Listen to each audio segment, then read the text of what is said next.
Well, welcome to another episode of Cricology, podcast of GR UK. My name's Darren Moore, I'm the Minister of Chelmsford Presbyterian Church, and this is sort of part two with, he's so useful and valuable to us that we're going to do part two with Phil Haines.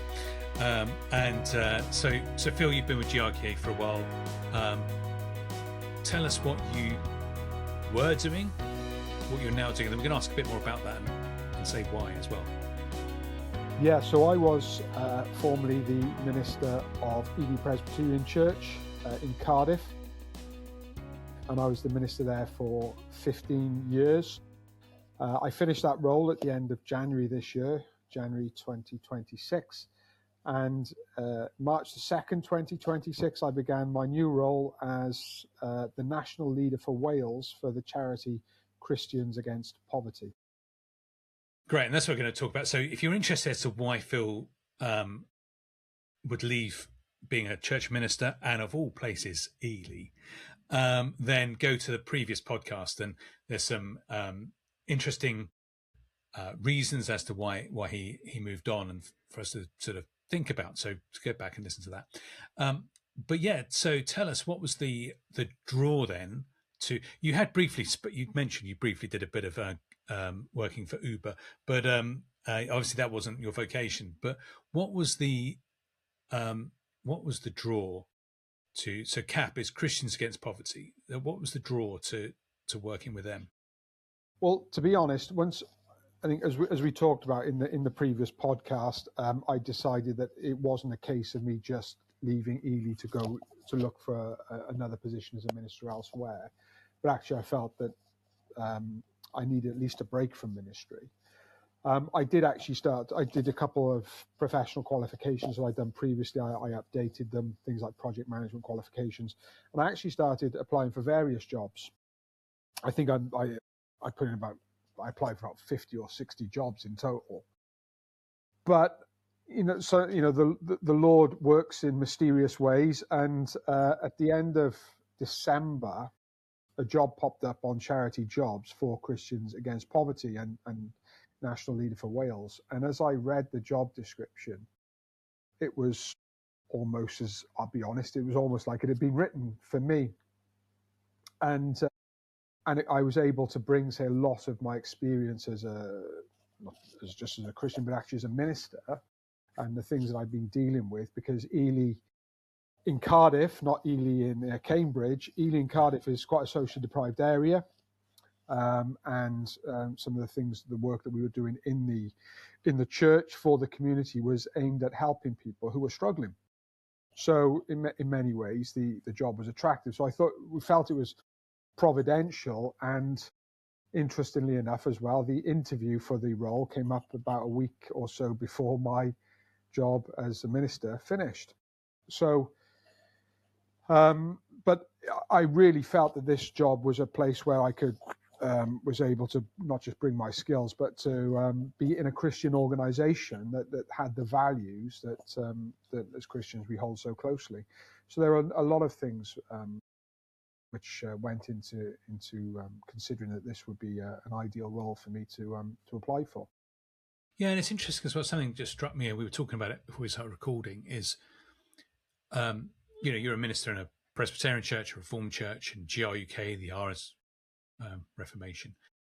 So Reformed Christians historically are really concerned about these sort of things, like dealing with poverty or social issues, and that should be surprising, because the part of the Reformed theology, if you like, is how the Bible informs how we do everything, families, workplace, whatever it is, recreation. And yet in England, at least, Reformed people tend to sit back a little bit from that. And so if there's a Christian school, for example, almost certainly, 90% of the cases, it's a group of charismatics or Pentecostals who got it going. The origins of CAP, more charismatics were initiating it than the Reformed people. But obviously, they obviously felt there was a change needed in appointing you. And I think this is a new role for CAP, isn't it? So they've had other areas before, but as they've expanded their work, your role and your team are quite new. Is that right? Yeah. So CAP in the UK, so as in Wales, England, Scotland, Northern Ireland, is actually fairly large. So one of the areas, of course, we major in is helping people out of poverty, so dealing with debt. And across the UK, there are some 240 centres which do this, and that's besides other services that we offer. We've recently joined with, or another group has joined us, Community Money Advice, CMA, and yesterday was the first official day that we kind of come together under what we call a CAP group, which means the number of these centres which help with people who are in poverty, in debt, has jumped to 380. So it's a really large organisation, a really large group.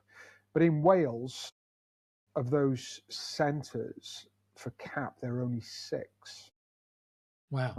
And if you include the CMA, the Community Money Advice Centres, 16. So that's a really, really small percentage, really small number to cover all of Wales. I'm really surprised by that, actually, because even in Chelmsford we have one, and Chelmsford's a relatively well-heeled area, although obviously there is poverty here. So I didn't know that, because I would have thought you'd have at least that in Cardiff. Yeah. So in Cardiff we have a centre, but say for example, so as I said, as you know, I was in Ely in Cardiff, socially deprived area.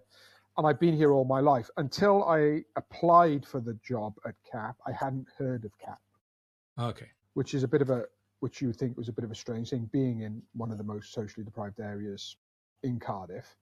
And if you got the there's something called the Welsh Index of Multiple Deprivation, which I know there's one in Scotland and other places, but in Wales, Ely has two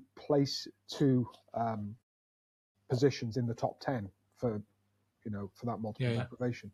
So it's quite a socially deprived area, and yet I hadn't heard of it, and there's no CAP presence in Ely at all, or in the surrounding area. So that itself is an interesting factor for me. But also we're actually we're the most deprived nation in the UK as well. So you'd expect there to be more places, but there aren't. So going back to your question, one of the reasons then they appointed this new position as the national leader for Wales is precisely so that we can start to grow CAP in Wales. Hopefully that will be edited out at 7 minutes, nearly 8 minutes.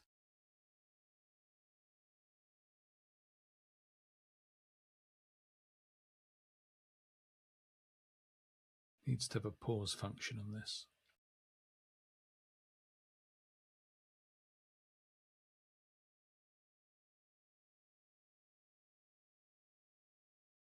There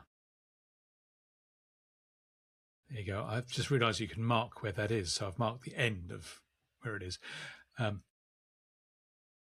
So carry on. So this new position was created because we felt CAP felt we needed to meet the needs of those who are most deprived, those who are struggling with poverty in Wales, because the situation just seems to be worsening, and the number of people who are in debt isn't actually growing, but the more concerning thing is the depth of that poverty is growing. So if you like, the average person who is in debt, or the average amount of money they're in debt, is about £13,000. So that's quite significant. Yeah, that's an average as well. So yeah, exactly. That's the average. So we deal with some people whose debt's in the 20s, and a lot of that is what we call priority debt as well. So that's things like your rent, your utilities, the things which you can get thrown out of your house, or your electric or your gas can be cut off. So it's the things which affect them most, and everything that comes along with that. So that's why this position was created, to kind of grow that. And having someone who's, say, a former minister in place means that perhaps there's access to a network of people who you know, who you have to deal with, people you're familiar with. And you can start to talk to other ministers and churches about, how they might be able to support the work. Perhaps this might be something they can do to as part of their missionary outreach. Yeah, so tell us a bit about what CAP actually does, because I'm sure if the Welsh director hadn't heard of it before, then probably you're not alone. I have heard of them before. I've come across them before in London and in Merseyside, and actually now even here in Chelmsford. And a few years ago they were on TV, in fact, and it was very positive. I think it was the BBC did a documentary on some of their work, and it was really positive about how they get alongside people and help people, and actually some of the church involvement as well. So people from CAP were bringing some of the clients along to church services, and it was it was a super charismatic one, and I thought it was a brilliant opportunity for the BBC to really take the mickey, and they didn't. They're really sort of positive about churches' involvement, and that I found that refreshing, because often that's not the case.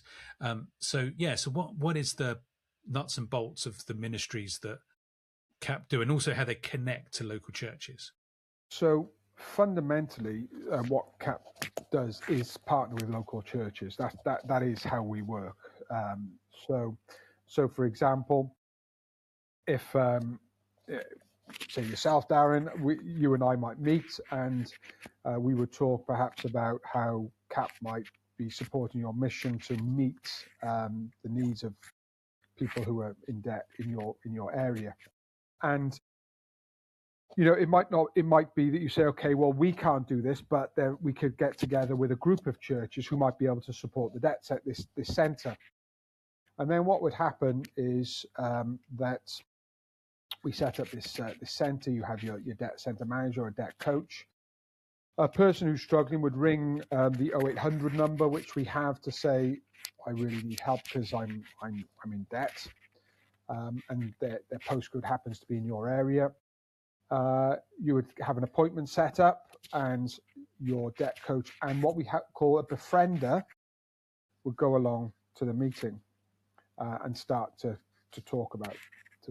There's a whole process, of course, to go through to bring someone out of debt. But I think one of the big things, and it's probably distinctive with CAP, because there are lots of debt help agencies out there. But one of the distinctives about CAP, and this is something that Martin Lewis has been quite vocal about in support of CAP, is that what we do is walk alongside people as they're in debt. So if you like, from a Christian perspective, about walking alongside someone who's in trial, who's suffering, this is what we do.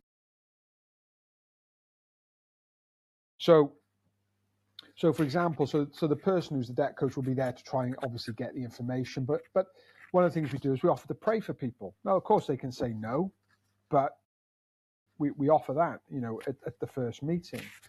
If the person says no, that's fine, of course. We don't force that upon them. But the part of the point of the befriender is that the befriender would also try to build a relationship and perhaps keep in touch with people between the appointments to see how they're getting on. To perhaps, invite them, to an outreach event or to the coffee shop or something, to try and establish a relationship. Because one of the big things that you discover with debt is debt doesn't come alone. There's, often there's a lot of mental health issues that come alongside it. Things like, stress, anxiety, depression, people scared to go out of their doors. Perhaps they're worried about the bailiffs coming. People afraid to open their post as it comes through the door because they're worried about the next bill they're going to see and how much money they might owe. And it can be really socially isolating.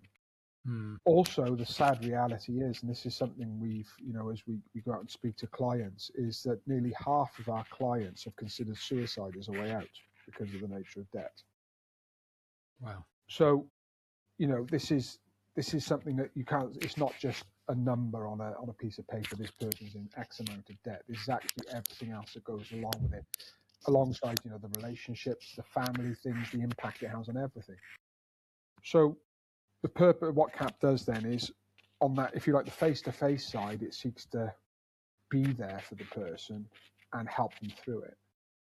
If you like, then the finance side of things, so the debt advisors who we have in the support hub, they will then become the intermediaries between the person who's in debt and the credit companies and the bailiffs, perhaps, in order to say, so the person no longer has to deal with those phone calls or that post or whatever. It's all taken over by CAP.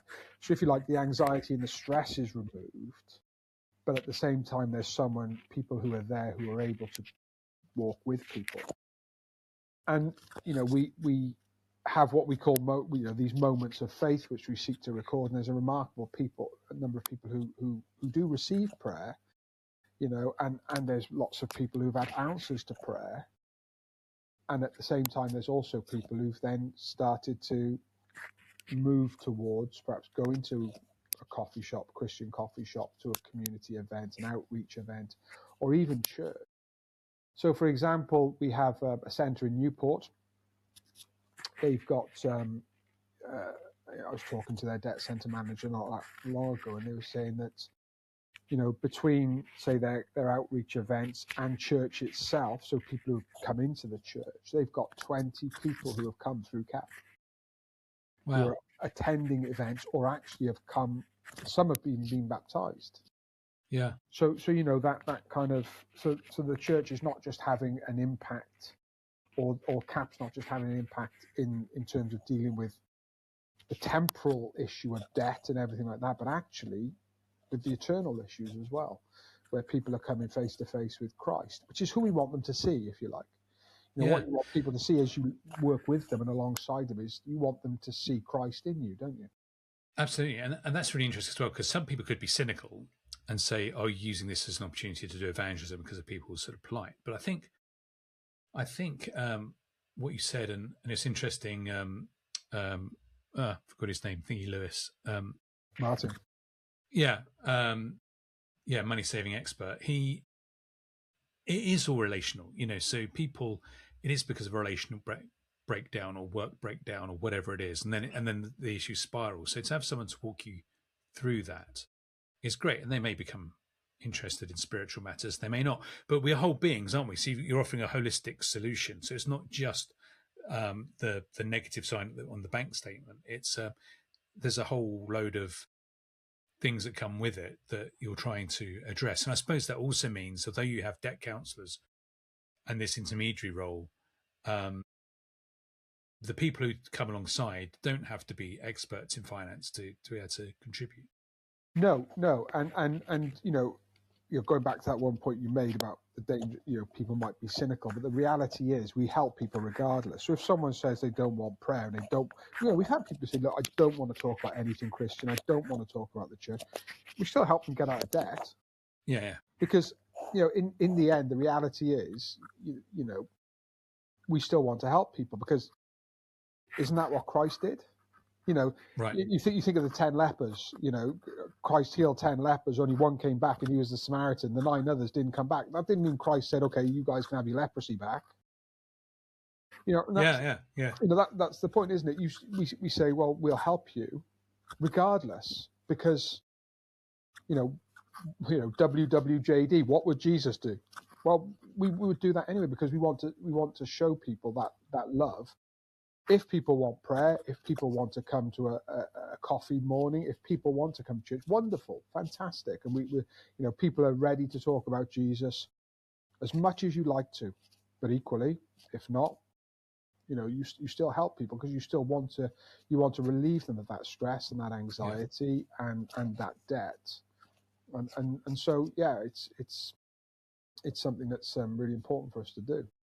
Yeah, we talked a while ago. We did one on crisis pregnancy centres, and it's the same thing there. Is wherever you're coming from, whatever stage you're at, we want to be there to help you, and with that judgment as well. Because I think people feel silly sometimes because they've managed to clock up a debt, but actually, these things happen to people quite unexpectedly and quite quickly.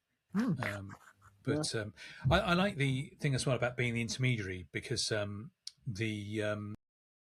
think it's quite intimidating if you've got bailiffs or if you've got Yeah. letters making demands, and people don't know where to start, and perhaps they might know where to start if it was someone else, but when it's them, it's quite overwhelming. So how does the intermediary thing work? What do they do? Yeah. So if you like, the people who are the debt coaches, the debt center managers, and everything, of course, has to be FCA approved because of what we're dealing with. Mm-hmm.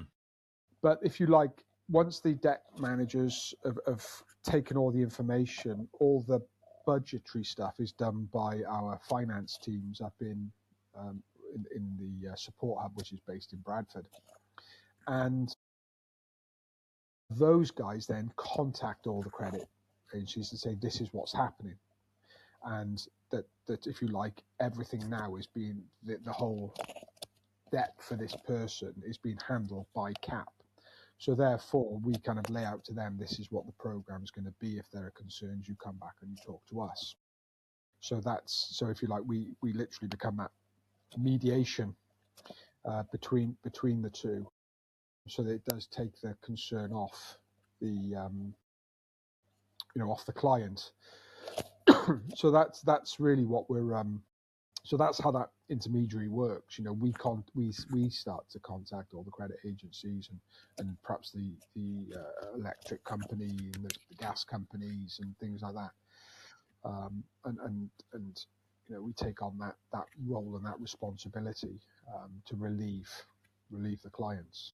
And it's free for the clients, so they just need to go to you. Free. Yeah. So it's funded. So the whole organisation is funded by a mixture of volunteers and giving for the full-time staff. Yes. So it's giving. So that'll be with the church, through churches, and through. And we also get grants and things like that. So there are some. We can access obviously government grants, which help. Which are aimed for this kind of work. There are other charities that give money as well. It's that charities to charities.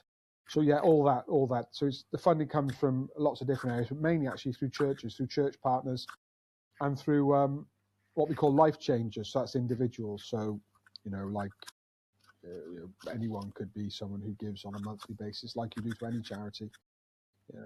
We'll set up in the blog thing that goes with it. We'll set up a link to all that if you want to find out more. So your job then is to, I suppose, make more church partner connections and life changers, but also to try and get more centres across Wales.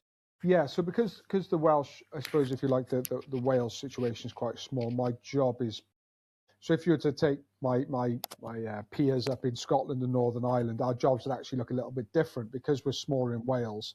My job is, so I manage, if you like, from what we call an area partnership manager. I'm the CAP link for the debt centres to the support hub. So I'll do things like the annual reviews and things like that. If the centres have got a problem, they'll come to me.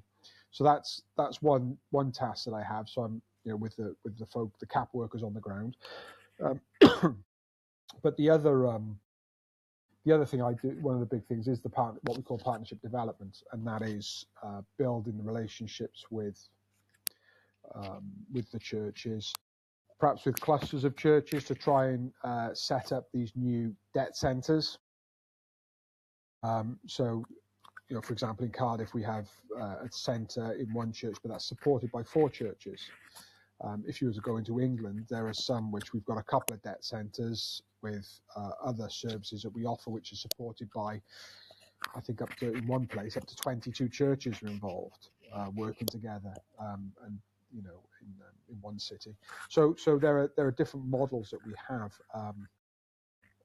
Bespoke, what I think are called spoken hub. They're so we've got all these different, we've got these different models. So that would be what the aim would be, is to set up more of these centres. But one of the things I suppose I haven't talked about is that once people are out of poverty, we want to help keep them there. So the other services that we offer, for instance, are things like money coaching, how to handle your budget, life skills coaching, how to live on a budget, and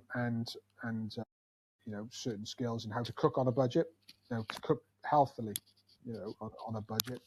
how to understand utilities and how to manage utilities and various other things as well.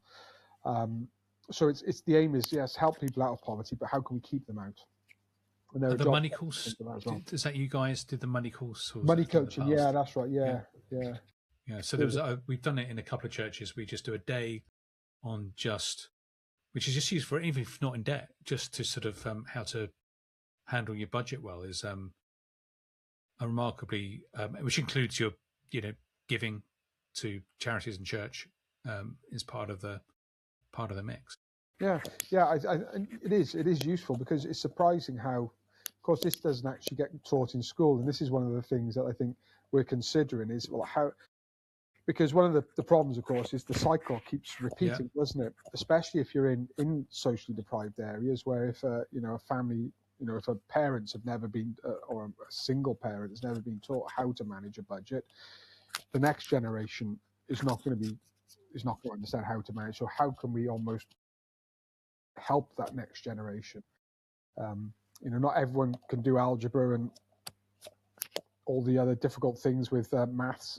How about perhaps for those, let's get some of these money coaching courses or life skills courses, where people can come out with real skills. Kids can come out with real skills which will enable them to live, in the real world, and to budget properly and to live well. Well, this is it's been great, Phil, and we said this would be a shorter one, but I think we've given a flavour of Phil, and his change in direction in life, if that's right. I mean, still obviously wanting to serve God's people and the lost, but in a rather different way. And so let's go back to the other podcast, and you can hear Phil talk about the push factors from where he was, and then we've heard a bit about the pull factors. But I think, look at the websites, look at giving to CAP, look at pester your minister for a CAP centre in your church or your area, and Phil will be all, especially if in Wales, Phil will be all ears. But thanks a lot, Phil, and I guess we'll still see you in GRUK anyway. So Yep. I'd like to I'll jump on another podcast sometime, I'm sure. Something that's more in the wheelhouse, maybe something theological. Yeah. Well, theology gets in everywhere, doesn't it? So it does. Including our finances. So yes. So that's great. Well, thanks for tuning in, and thanks for joining us, Phil. Thank you.